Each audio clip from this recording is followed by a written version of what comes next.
What is the global impact of the Nigerian woman? Let's talk about it. The Nigerian woman has been a powerful activist fighting for equal rights, fighting for justice, and fighting for inclusion. I am about to tell you something very profound right now. The Nigerian women have a plethora of global achievements. It is Chief Fumilayo Ransom Kuti. In 1947, during Nigeria's independence struggle, she was the only woman among the delegates sent to London.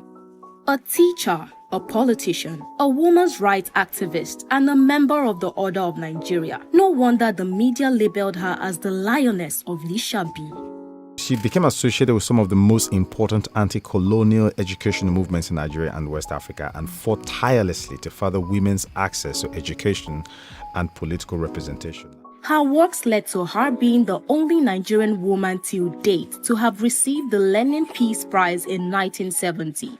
Fumilayo Ransom Kuti's role in feminism and activism is second to none. I think you would be missing a considerable amount of innovation, creativity, and input when you leave women out. They bring solutions just as men do. Ngozi Okonjo-Iweala served as Nigeria's finance minister not once, but twice. That must say something, right? So why would you want to leave out half of what humanity has to bring on the table to help lead? Yes, I've encountered a lot of resistance to leadership of women, my leadership in many places. I've also encountered reactions to race. So in my case, it's complex because you're not only talking of reaction to you being a woman, but you're also talking about your color and your race. And in my case, I'm very visibly African. Ngozi Okonjo-Iweala played a powerful role in negotiating Nigeria's debt relief with the Paris Club. We were able to negotiate with the Paris Club an extraordinary deal, the second largest deal they ever did, where we actually wiped out the 30 billion of debt. This feat alone by Ngozi Okonjo-Iweala is forever written in the history of Nigeria. It means a lot to me that my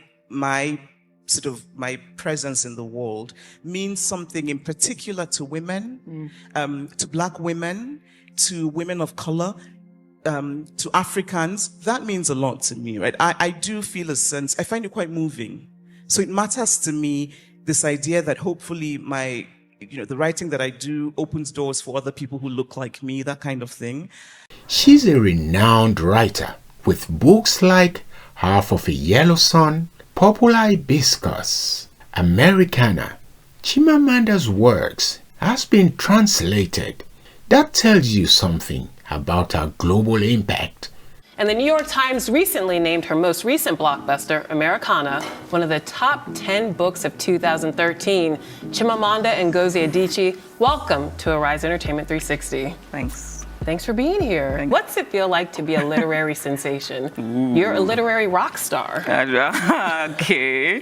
No, it's just really lovely when people come. I'm always surprised that there are just people at my events. Sometimes I'm thinking, are you sure you're at the right place?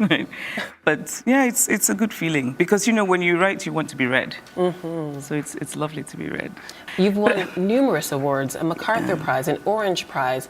My goodness, and you're nominated again for the Orange Prize. What's it feel like to have your work be so well received and acknowledged in that way? What does it feel like? It doesn't feel too bad. But though, I don't write. The prizes are wonderful when they happen, but that's not why I write. I write because writing is what I love to do.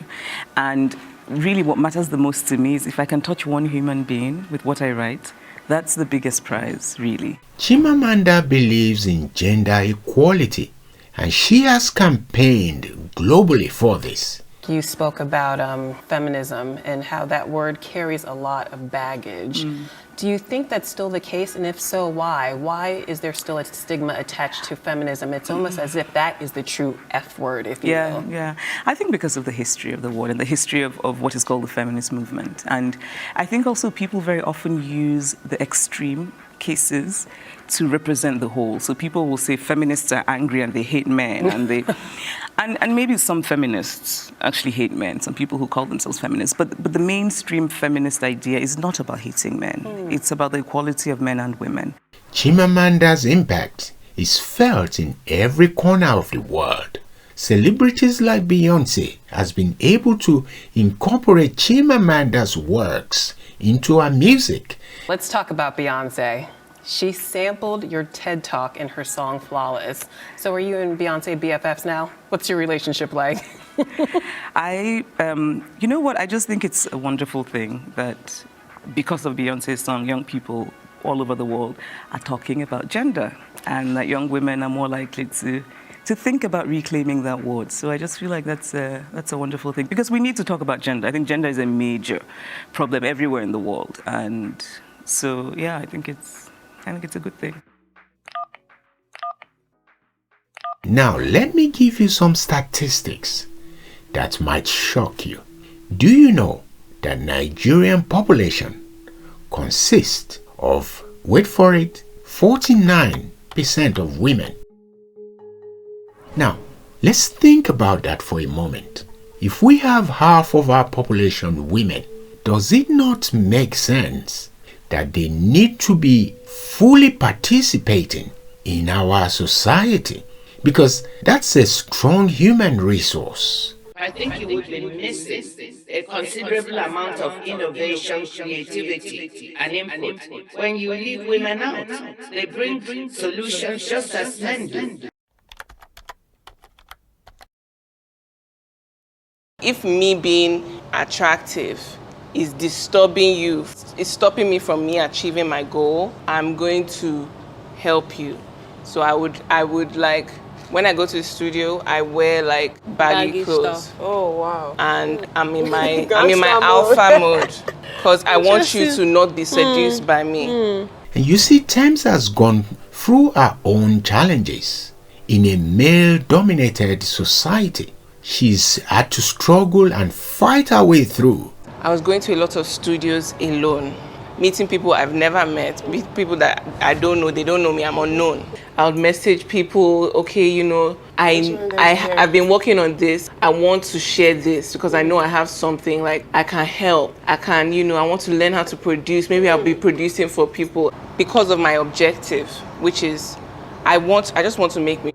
Can you imagine the music industry today without Thames? Please let me know in the comment section what you think.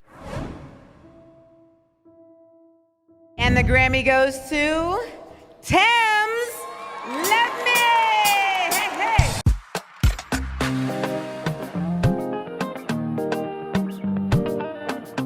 Whoa, my heart is beating so fast. I'm so sorry. I do work out. Oh, dear God, thank you so much for putting me on this stage and bringing me this team. And I just want to thank you, Mom, because she's really done a lot for me and my brother. And, oh my goodness. If we're not taking into account the power of our women, it's like we're operating on half our capacity. I think you would be missing a considerable amount of innovation, creativity, and input when you leave women out.